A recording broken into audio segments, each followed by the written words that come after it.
ये 28 लीटर का ओटीजी है, डिजिटल ओटीजी। इसको कैसे यूज करना है वो उसका तरीका मैं अभी आपको बताऊंगा कि इसको यूजेस कैसे करते हैं, इसमें कुकिंग वगैरह कैसे करनी है, वो सारा तरीका अभी मैं आपको इसको चला के दिखाऊंगा। सारी एसेसरीज को कैसे लगाना है, कैसे निकालना है, कैसे कुकिंग करनी है, कितना टाइमर देना है, तो ये सारी चीज़ें अभी मैं आपको बताऊंगा। तो सबसे पहले देखिए इधर ये पावर कॉर्ड है, ये 16 एम्पियर का प्लग है। इसको पावर प्लग के अंदर हम लगा देंगे। ये देखिए ये पावर प्लग लगा दिया। पावर प्लग लगाने पे ये डिस्प्ले ऑन हो जाएगी। डिस्प्ले ऑन पे ये देखिए ये जो ऑन ऑफ का ये एक बटन है, यहाँ पे ये ब्लिंक करेगा। तो इस बटन को ही हमने दोबारा से टच करना है। ये टच स्क्रीन पैनल है, इसको हम टच करेंगे यहाँ से, तो ये 3 बटन जो है इसमें हाईलाइट हो जाएंगे। एक ये बल्ब का रहेगा, जिससे इसको टच करेंगे तो अंदर इसके अंदर ये देखिए बल्ब जल जाएगा। दोबारा से टच करेंगे ये बंद हो जाएगा। ये जो बटन है ये वाला है, ये आप देख रहे हैं इसमें जो 3 लाइनिंग फ्लेम बनी हुई है, इसको अगर हम टच करेंगे तो ये प्री सेटेड मेन्यू पूरा ऑन हो जाएगा हमारा। अभी ये देखिए ये दिखा रहा है 1 मिनट का टाइमर है, 230 डिग्री टेम्परेचर दिखा रहा है, और यहाँ पे दोनों एलिमेंटों के सिंबल दिखा रहा है। अगर मैं इसी पोजीशन पे इसको ये यहाँ का इसको जब इस तरीके से रहेगा तो हम प्री हीट करने के लिए, कोई भी कुकिंग करने से पहले हमारे को ओटीजी को सबसे पहले प्री हीट करना बहुत ज़रूरी है। तो हम इसी मेन्यू के ऊपर सबसे पहले हम इसको प्री हीट करेंगे। प्री हीट करने के लिए क्या है, ये विंडो सारी हाईलाइट हो जाएगी। तो ये देखिए कि ये नीचे बटन दिया हुआ है, इसको हम प्रेस करेंगे तो ये ऑन हो जाएगा। अब ये देखिए ऑन हो चुका है। अगर मेरे को लाइट जलानी है तो मैं लाइट भी जला सकता हूँ यहाँ से। कन्वेक्शन चलाना है तो अंदर एक फ़ैन होता है, अगर उसको चलाना है तो मैं उसको यहाँ से टच करूँगा तो अंदर कन्वेक्शन भी चल जाएगा। अब देखिए विंडो में डिस्प्ले कर रहा है, ये 1 घंटे का टाइमर दिया हुआ है, 230 डिग्री टेम्परेचर दिया हुआ है, कन्वेक्शन भी चल रहा है, दोनों एलिमेंट भी चल रहे हैं इसके। तो अब ये प्री हीट हो जाएगा। 230 डिग्री जब इनर टेम्परेचर होगा कैविटी का तो ये ऑटोमेटिकली बंद हो जाएगा। अभी मैं इसको आपको बंद करके दिखा रहा हूँ। ये मैं इसको बंद कर देता हूँ, यहाँ से मैं इसको, तो अभी देखिए मैंने प्री हीट पे लगा दिया। अब ये विंडो तब तक काम नहीं करेगी जब तक ये पूरा 230 डिग्री टेम्परेचर नहीं पहुँच जाएगा। जैसे ही 230 डिग्री टेम्परेचर पहुँचेगा ये ऑटोमेटिकली विंडो काम करने लगेगी, और हम यहाँ से इसको ऑन ऑफ भी कर सकते हैं। ठीक है जी। उसके बाद में हम इसको यहाँ से बंद कर देते हैं। जैसे ही 200 डिग्री टेम्परेचर आएगा हम यहाँ से इसको बंद कर सकते हैं। ये अब हमने बंद कर दिया। ये देखिए सारी लाइटें स्टेबल हो चुकी हैं। अब इसके अंदर कोई भी कुकिंग करने के लिए हमने इसका डोर खोला। डोर को केयरफुली खोलना है, ये अंदर से पूरा हीट होता है। तो इसके साथ में 2-3 एसेसरीज होती हैं। जैसे देखिए एक ये पिज़्ज़ा ट्रे है, एक ये ट्रे दी हुई है, ये ट्रे का एक हैंडल रहेगा, एक ये रोटेशनरी हैंडल है, इसके साथ में फॉक वगैरह, जैसे ये चिकन वगैरह हमने बनाना है तो इसके ऊपर इसको टांग देते हैं और रोटेशनरी होता है। ये ग्रिल दी हुई है, इसके ऊपर हम टोस्ट वगैरह कर सकते हैं, और ये रोटेशनरी का एक हैंडल रहेगा।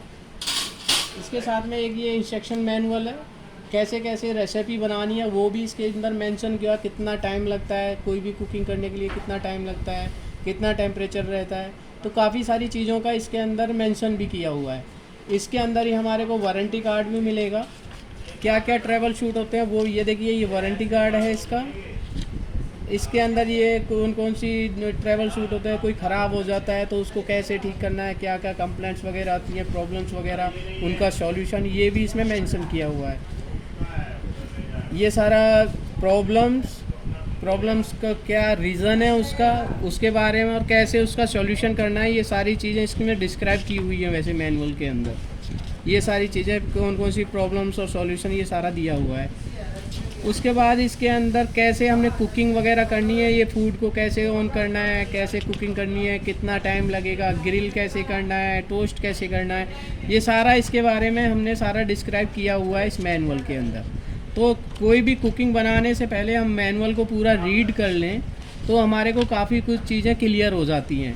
मैनुअल में पढ़ने के तो हमारे को सारी चीज़ें क्लियर हो जाएंगी, और कैसे कुकिंग करनी है वो भी आपको पता लग जाएगा। लेकिन फिर भी मैं आपको थोड़ा सा समझा देता हूँ कि कैसे कुकिंग करनी है। अगर सपोज़ करो मेरे को कोई पिज़्ज़ा वगैरह बनाना है तो मैं इस ट्रे को, ये ट्रे दी हुई है, इस ट्रे को मैं नीचे की तरफ पिज़्ज़ा का बेस रख के जो भी वेजिटेबल्स वगैरह रखनी है वो इसके ऊपर रख देंगे, और ये ट्रे हम इसके अंदर इस तरीके से रख देंगे। उसके बाद हम इसे बंद कर देते हैं। बंद करने के बाद अभी ये देखिए ये बटन फिर से हाईलाइट हो रहा है, इसको हम प्रेस करेंगे। उसके बाद ये वाला मेन्यू हम ऑन करेंगे, जहाँ से हमने लाइट जला दी। अब हम ये जो नीचे 2 एरो निशान दिए गए हैं इनसे काम करेंगे। अभी ये देखिए इसको करेंगे ये warm, defrost, chicken, grill, pizza. अगर हमने पिज़्ज़ा बनाना है तो यहाँ पिज़्ज़ा पे जैसे ही ये हाईलाइट होगा नीचे ही इस वाले बटन को, इससे ये ऑन होगा। इसको हम सेलेक्ट करके ऑन कर देंगे। अब ये ऑन होगा, यानी कि दोनों एलिमेंट चलेंगे, पिज़्ज़ा बनेगा और ये कन्वेक्शन भी चलेगा साथ में। 20 मिनट का टाइम रहेगा, 200 डिग्री टेम्परेचर पर हमारा पिज़्ज़ा बन जाएगा। जैसे ही पिज़्ज़ा बनेगा ये ऑटोमेटिकली बंद हो जाएगा। अभी फ़िलहाल मैं इसको बंद कर देता हूँ यहाँ से, ये मैंने बंद कर दिया। उसके बाद दूसरे मेन्यू देख लेते हैं, यहाँ से इसको ऑफ़ कर देते हैं पूरा। ये मेन्यू पे जाते हैं। अब ये सिलेक्शन आपको इस तरीके से ही सेलेक्ट करनी है। जिस भी चीज़ को करना है हम यहाँ से हम सेलेक्ट कर सकते हैं। टोस्ट है, केक है, कुकीज़ हैं। कस्टम पे हम कोई भी इसमें सेलेक्ट कर सकते हैं कि हमें कितना डिग्री, कस्टम वैल्यू एक ये होती है कि कितना हमने टेम्परेचर, वो हम ऑटोमेटिकली नहीं होगा इसके अंदर, वो हमें प्रीसेट करना पड़ेगा। लेकिन बाकी चीज़ें जो दे वो प्रीसेट मेन्यू है कि पिज़्ज़ा बनाने के लिए इतना डिग्री टेम्परेचर रहता है, इतना टाइम रहता है, वो सारा प्रीसेट है, उसमें आप सेटिंग नहीं कर सकते हैं। बट कस्टम के अंदर आप सारी सेटिंग कर सकते हैं। जैसे कि अभी मुझे कौन सा एलिमेंट, यहाँ से देखिए ये हो गया, लाइट जल गई। टेम्परेचर कितना देना है तो मैं टेम्परेचर को कम ज़्यादा कर सकता हूँ। टाइम कितना देना है, टाइम भी कम कर सकता हूँ। ये सारी चीज़ें। अब ये फ़ारेनहाइट में आ रहा है, ये डिग्री सेंटीग्रेड में आ गया। अगर इसको मेरे को कम करना है तो देखिए मैं ये कम कर सकता हूँ। अभी 30 डिग्री दिखा रहा है, अब 30 से 230 हो गया, 225, 20, ये टेम्परेचर हो गया। तो टेम्परेचर को भी मैं सेलेक्ट कर सकता हूँ यहाँ से। तो ये सारी चीज़ें इसके अंदर। अब जैसे टाइमर है, टाइमर को मैं यहाँ से सेट कर सकता हूँ कितने, ये 1 घंटे का, 1 घंटे 14, 15, 16, ये सारा टाइमर भी सेट कर सकते हैं इसके अंदर। तो कस्टम के अंदर हम कुछ भी सेलेक्ट कर सकते हैं। बट अगर जो प्रीसेटेड मेन्यू है उसके अंदर अभी ये देखिए, ये इसको अब मैं दोबारा क्लिक कर, यहाँ दोनों एलिमेंट चल रहे हैं। यहाँ अगर मुझे नीचे का एलिमेंट चलाना है तो नीचे से गर्म होगा, ऊपर से अगर उसको सेक देना है तो ऊपर का एलिमेंट से। तो ये सिंबल्स दिए हुए हैं। अगर ऊपर का सिंबल चालू है तो यानी कि ऊपर का एलिमेंट चल रहा है, अगर नीचे का सिंबल चालू है तो नीचे का एलिमेंट चल रहा है, और अगर दोनों ही सिंबल ऑन है तो यानी कि दोनों एलिमेंट चल रहे हैं। ये सिंबल रहेगा फ़ैन का, जो अंदर फ़ैन है। अगर मैं इसको ऑन कर देता हूँ तो ये घूमने लगेगा, तो यानी कि अंदर का फ़ैन चल रहा है। ये लाइट का सिंबल है, जैसे हम मैं इसको टच करूँगा ये लाइट बंद हो गई, ऑन करूँगा ये लाइट ऑन हो जाएगी। तो ये इस तरीके से हम इसके अंदर कुकिंग कर सकते हैं सारे फीचर्स को ऑन करने के बाद। ये इसका ऑन ऑफ का बटन है, ये मेन्यू का बटन है। जैसे ही हम इसको सेलेक्ट करेंगे ये सारे मेन्यू हाईलाइट हो जाएंगे। फिर हम इससे हम सेलेक्ट कर सकते हैं जो भी हमारे को कुकिंग करनी है, और बीच वाले से ऑन करना है, ये ऑन हो जाएगा। तो ये सारे इसके ऑप्शन स्विचेस वगैरह हैं जो टच से हमने चालू करने। इसी के बारे में सारा मैनुअल में दिया हुआ है कि कैसे हमने ऑन करना है। तो इसको चलाने का तो तरीका ये है। उसके बाद अब मैं आपको थोड़ी देर में आपको ये दिखाऊंगा कि इसको क्या क्या प्रॉब्लम्स आती हैं, उन प्रॉब्लम्स को हमने कैसे शॉर्ट आउट करना है, तो ये मैं आपको अभी बताऊंगा। अभी हम इसको बंद कर देते हैं। अब क्या क्या प्रॉब्लम्स आती हैं वो सारी हम आपको बता देते हैं। अच्छा, रिपेयरिंग का बताने से पहले मैं आपको बताना चाहूँगा कि इस एक्सेसरीज़ को लगाना कैसे और निकालना कैसे है। देखिए ये मैंने खोला तो ये मैंने अंदर इसके अंदर ये ट्रे लगाई हुई थी। तो इस ट्रे के निकालने के लिए ये एक हैंडल है। तो हैंडल में 2 ये ग्रुप दिए हुए हैं, एक छोटा एक बड़ा। तो ये बड़ी साइड से निकलेगा। ये देखिए मैंने हैंडल को ऐसे अंदर पुश किया और इसको इस तरीके से पकड़ के मैं इस रैक को निकाल लिया। अभी ये रैक गर्म है तो इसको केयरफुली मैं रख देता हूँ इधर, ये रख दिया। और इसको हैंडल को मैं निकाल के ये इस तरीके से, अब मैं देखिए ये रोटेशरी लगा रहा हूँ। ये इस तरीके से इसमें चिकन वगैरह लगा के अब रोटेशरी को इस तरह तैयार करेंगे, और ये इस तरफ से पहले लगा के और ये इस तरह से टांग देंगे। अब इसको निकालना होगा। अब ये गर्म, जब कुकिंग होगी तो ये गर्म होगी, तो गर्म निकालें, हाथ से नहीं निकालना है।